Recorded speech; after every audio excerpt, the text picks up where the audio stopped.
Halo, gue mau memperkenalkan diri.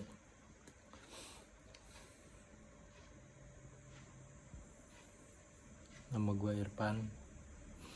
Gue tinggal di Bogor. Di sini gue mau bercerita tentang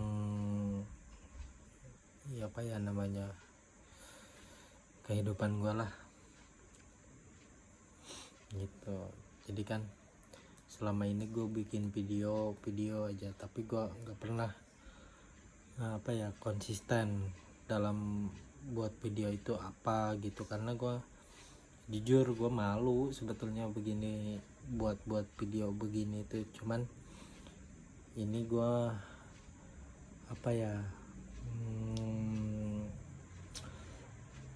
memberanikan aja, karena gue bingung di masa pandemi ini gue mau nyari kerja kemana.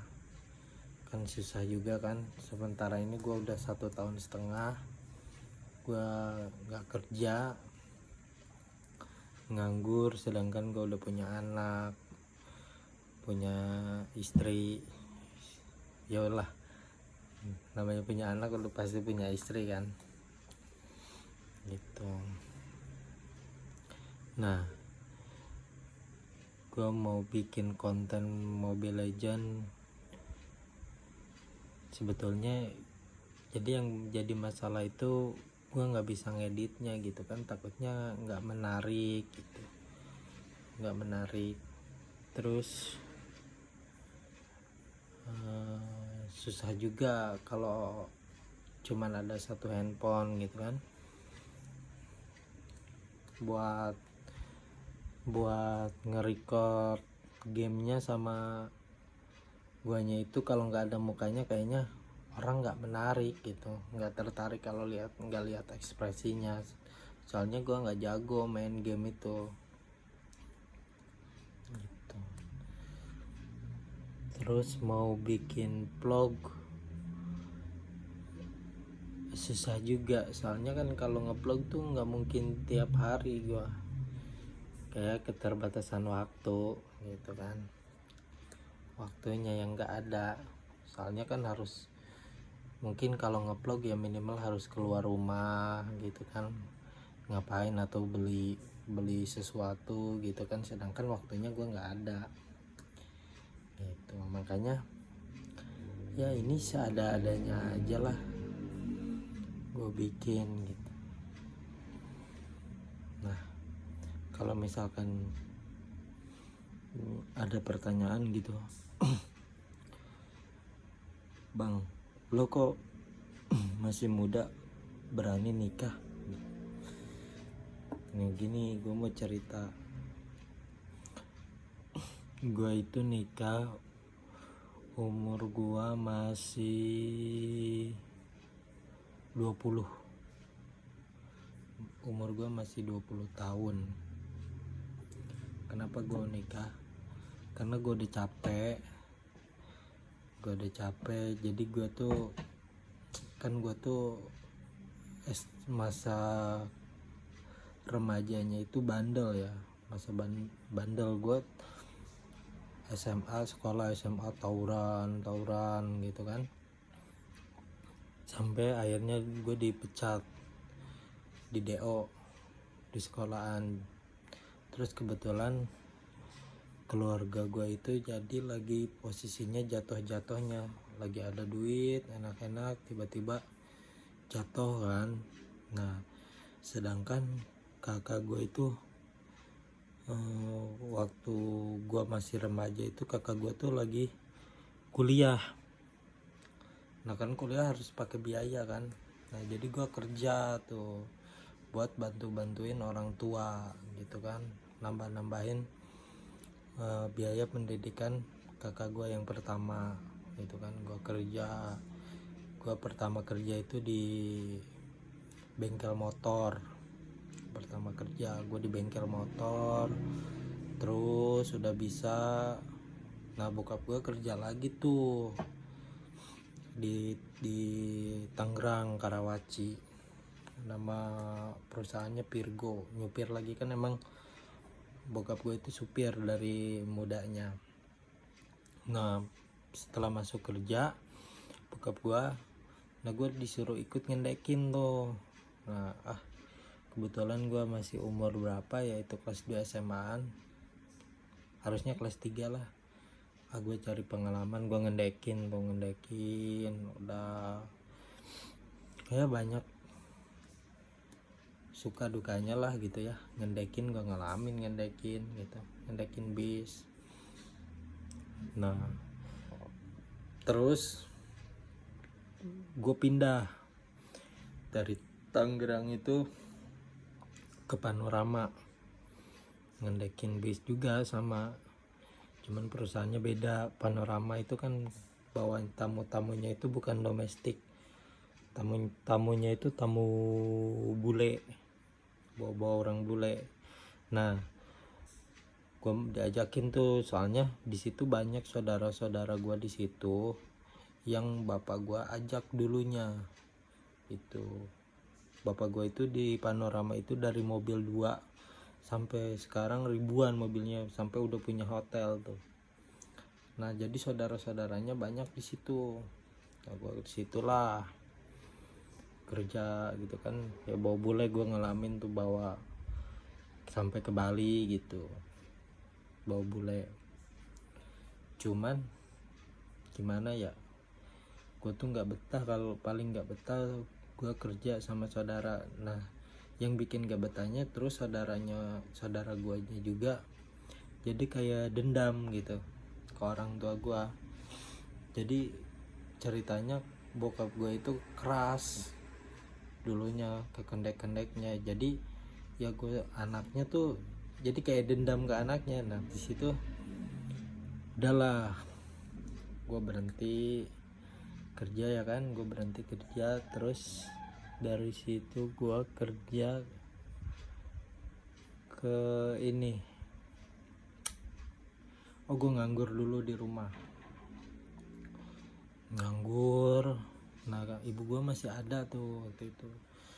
Jadi itu nih harus dijaga nih yang punya orang tua. Jadi setiap gue nganggur tuh, walaupun gue SMP tapi pengalaman gue udah kemana-mana. Jadi setiap gue nganggur, gue pengen kerja nih, gue cuci kaki ibu gue, bapak gue minum tuh airnya. Besoknya ada yang ngajak kerja. Jadi setiap gue nganggur tuh gitu.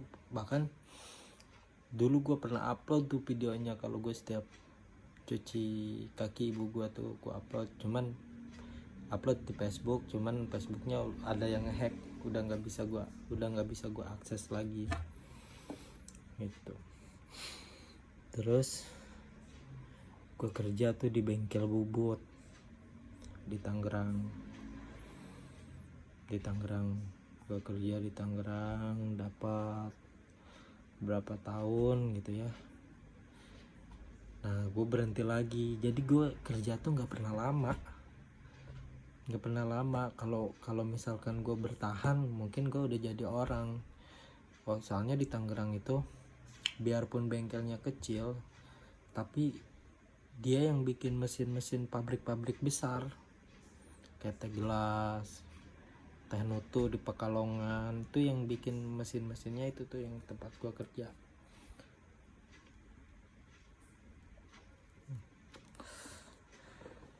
Sambil ngopi ya, nggak apa-apa ya, sambil ngopi. Bentar ya gue betulin, soalnya ini seadanya nih gue bikin video pakai gelas belakangnya buat nahannya.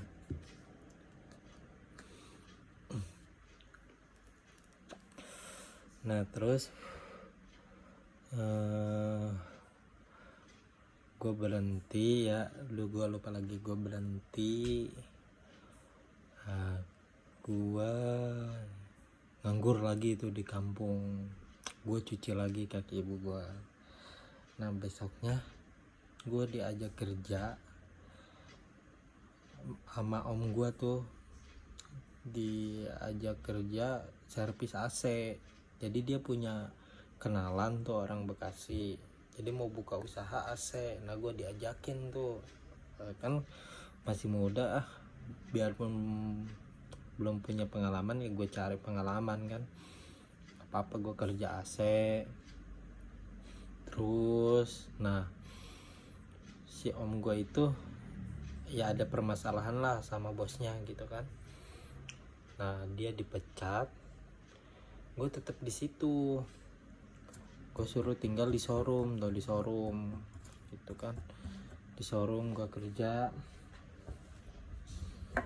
Rokok gue mana lagi. Di showroom gue kerja, biasalah kerja showroom, nyuci gitu kan. Terus dari situ gue disuruh pindah, kan bos gue itu punya perusahaan tuh, kantor bank garansi ya. Gue jadi office boy di situ, suruh jadi office boy ya. Gue biasa nyapu tiap pagi, gue jaga. Jadi bukan kantor sih, itu mah di rumah gitu, di rumah kantornya. Nah di kantor itu ada motor Mio kehujanan, ngegeletak gitu kan. Gue betulin, gue pinta ke bos gue, bos itu bisa nggak dibetulin gitu kan, buat gue pakai. Nah waktu itu gue nggak ada motor, nggak punya motor, bahkan HP aja gue nggak pakai Android, HP jadul. Nggak tahu gue Android kayak gimana, gue nggak tahu, pakai HP jadul. Nah terus dari situ boleh katanya, ya gue betulin kan, gue betulin motornya bener. Nah pas tahu bos gue, oh kamu bisa, oh bisa lah, Pak Wid namanya, bisa. Nah gue dibukain bengkel tuh, tapi bukan bengkel motor, bengkel mobil gitu, bengkel mobil siap. Nah ada pekerjanya gitu, jadi gue istilahnya kayak manajer lah, gue yang ngatur semuanya gitu. Nah ini yang gue sih jadi pelajaran ke gue gitu ya.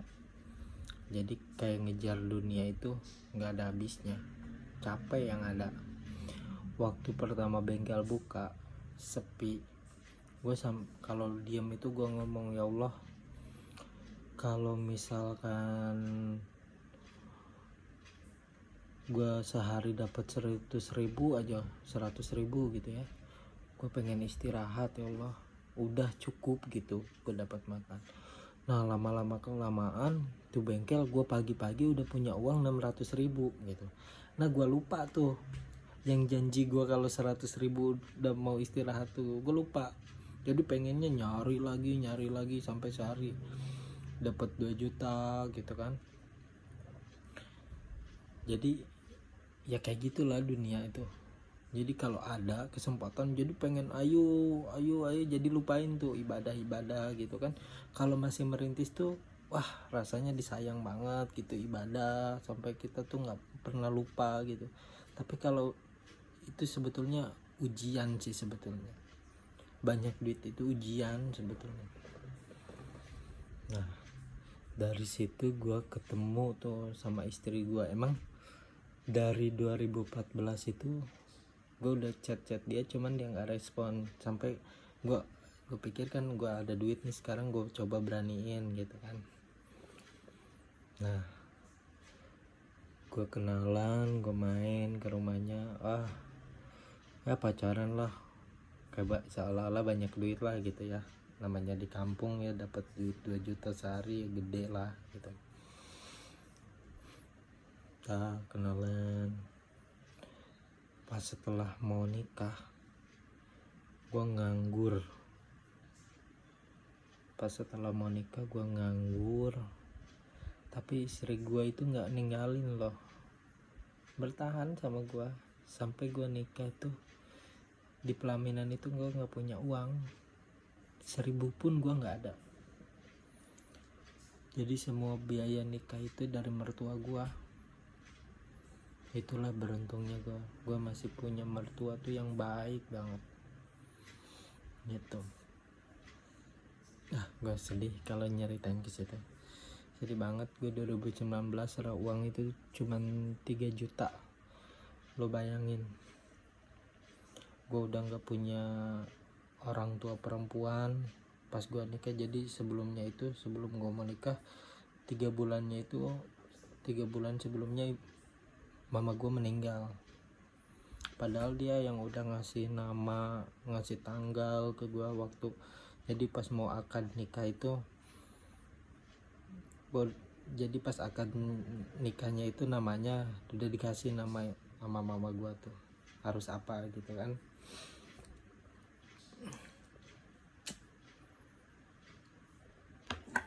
Lu bayangin 2019 Serawang 3 juta dan itu diterima sampai dipestain sama mertua gua. Nah, dari situ udahlah ya, gua nikah. Ceritanya singkat-singkat dulu aja ini. Gua nikah jadi, nah istri gua itu kan kerja di bank kumpulan gitu, bank emok. Nah gua nganggur. Gua bilang, "Dak, kamu berhenti kerja kayak gitu. Kalau kamu nggak berhenti, gue nggak kerja." Nah istri gue tuh nurut, kerja, berhenti dia.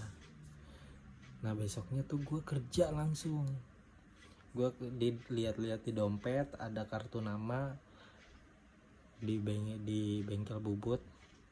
Gue telepon, "Pak, ada kerjaan nggak?" "Besok Pan, langsung berangkat," gitu. Nah gue langsung berangkat besoknya kerja. Istri gue bawa ngontrak gitu kan, proyek. Nah gue ngontrak tuh di daerah itu Karadenan. Gue ngontrak di Karadenan, sedangkan gue kerja di Gunung Sindur. Gunung Putri, salah di PT Simon. Gue ada proyek di situ. Nah gue kerja, lumayan nih gue dapat kerja gitu kan, ada kerjaan buat nafkahin istri gue. Nah ternyata cuma 4 bulan doang di situ proyeknya. Mati lah gue bayar kontrakan dari mana ini itu kan. Udah, lu bayangin di rumah gue nggak ada handphone, istri gue ditinggalin di rumah, nggak ada handphone, nggak ada TV, cuman ada kasur doang, nggak ada handphone di rumah tuh. Ditinggalin tuh istri gue tuh saking sabarnya gitu ya. Nggak ada handphone, ditinggalin aja, nggak ada handphone, nggak ada TV, diem aja gitu kan. Kebayang kalau di kontrakan diem aja. Sedangkan kan di mana-mana kadang kan kalau baru ya keki kan mau ngobrol-ngobrol gitu. Tapi istri gue sabar tuh dari situ. Nah udah berhenti, gue besoknya, "Dak, aku mau nyari kerja," gitu kan. "Kalau misalkan aku belum dapat kerja, aku nggak bakal balik ke rumah." "Ya," katanya. Wah gue nyari kerja, sehari gue dapat tuh kerja di bengkel motor. Gue kerja di bengkel, biaya pengeluaran gue itu 2 juta sebulan harus gue bayar tuh, mau nggak mau harus ada itu. Nah sedangkan gue di bengkel cuman digaji 60.000. Kalau gue nggak makan nggak minum aja itu udah kurang tuh 200.000. Tapi itu Allah tuh, nggak tahu gue, tapi bisa aja gitu kelewatin gitu, bisa ngelewatin semuanya itu. Nah gue proyek ada lagi tuh, gue berhentilah dari bengkel itu karena gue pengen beli HP gitu kan. Gue kerja lagi di proyek nerusin yang kemarin, karena kan waktu itu berhentinya itu emang karena lebaran gitu. Gue kerja lagi di proyek. cuman sebulan. Aduh, matilah gue dalam hati gitu kan. Ke bengkel lagi yang kemarin gue udah nggak mungkin gitu kan. Jadi otomatis gue diusir tuh karena udah nggak mampu bayar kan di kontrakan. Gue pulang ke rumah. Terus diam di rumah.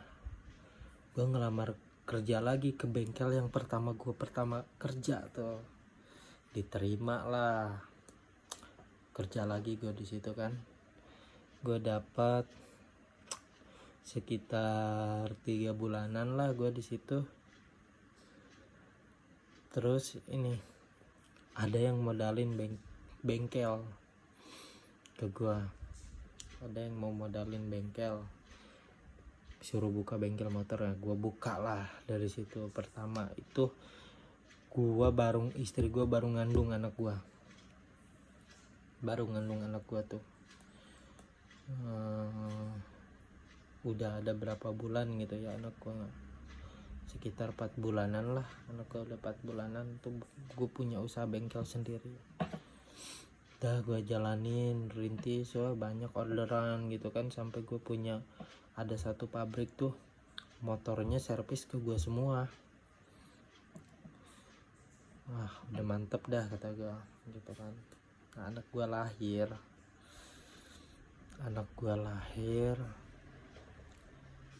Nah, adik gue itu nikah tuh sama seorang aparat lah, gue nggak mau sebutin, sama seorang aparat berpangkat lah. Nah, udah gitu gue deket kan sama adik ipar gue ini, deket. Gue dikasih proyek buat bangun ruko. Udah gitu kan buat bangun ruko. Terus bangun ruko ya gue bangun sampai gue ngebenteng. Nah, dari situ nggak lama ya, singkat ceritanya adik gue udahan. Tapi karena gue profesional orangnya, jadi gue nggak ngarepin istilahnya, biarpun adik ipar, tapi gue profesional gitu kerja. Gue ngurus kontrakannya ada 70 pintu gitu, ada 70 pintu kontrakan. Jadi adik gue mau udahan karena emang kesalahan adik gue gitu kan, sampai udahan gitu ada problem lah gitu. Jadi gue juga nggak bisa bela gitu. Nah, kalau gue mah sampai sekarang